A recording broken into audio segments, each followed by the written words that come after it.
വിബിജി റാംജി പദ്ധതിയുടെ ബ്ലോക്ക് പഞ്ചായത്ത് പരിധിയിലെ പഞ്ചായത്ത് മെമ്പർമാർക്കുള്ള പരിശീലന പരിപാടിയുടെ ഉദ്ഘാടനം ഇരിട്ടി ബ്ലോക്ക് പഞ്ചായത്ത് കളിൽ സംഘടിപ്പിച്ചു.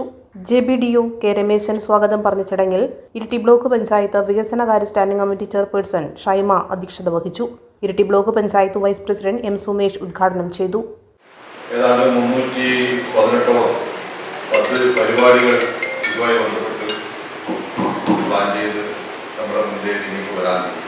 നേരത്തെ കേന്ദ്ര ഗവൺമെന്റിന്റെ 100% കേന്ദ്ര ഗവൺമെന്റ് ആയിരുന്നു ചെലവഴിച്ചിരുന്നെങ്കിൽ പദ്ധതി പണം ചെലവഴിച്ചിരുന്നെങ്കിൽ സംസ്ഥാനത്തിന്റെ മേൽ 40% ബാധ്യത ഒഴിക്കപ്പെടുന്നത്. നേരത്തെ നാം ചെയ്തു വരുന്ന കുറെ മേഖലകൾ ഒഴിവാക്കി ആസ്തി നിർമ്മാണം എന്നുള്ള ഒരു പ്ലാനിങ്ങിലേക്ക് ഈ വികസിത ഭാരത് വിബിജി റാംജി പദ്ധതി കടന്നു വരിക. അപ്പോൾ തീർച്ചയായും ഇത് പഠിച്ച് നടപ്പിലാക്കാൻ പഞ്ചായത്ത് മെമ്പർമാരുടെ ഒരു സേവനം വളരെ വലുതാണെന്ന് നമുക്കറിയാം.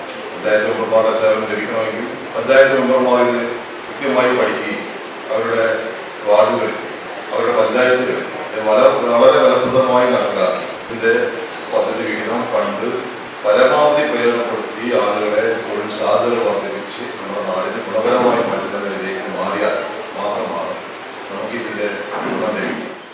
ജില്ലാ പഞ്ചായത്ത് മെമ്പർമാരായ ബോബി എണ്ണച്ചേരി, റെജി PP എന്നിവർ ചടങ്ങിൽ സന്നിഹിതരായിരുന്നു. Viksit Bharat guarantee for Rozgar and Ajeevika mission, VBG Ramji പദ്ധതി ആസൂത്രണം, നിർവഹണം, വിബിജി റാംജി പദ്ധതിയിൽ സുതാര്യത ഉറപ്പുവരുത്തുന്നതിനുള്ള ഉപാധികൾ എന്നീ വിഷയങ്ങളിൽ Iritty block panchayat programme officer M. Ponnappan, Iritty block panchayat JBDO Rameshan എന്നിവർ ക്ലാസ് നയിച്ചു.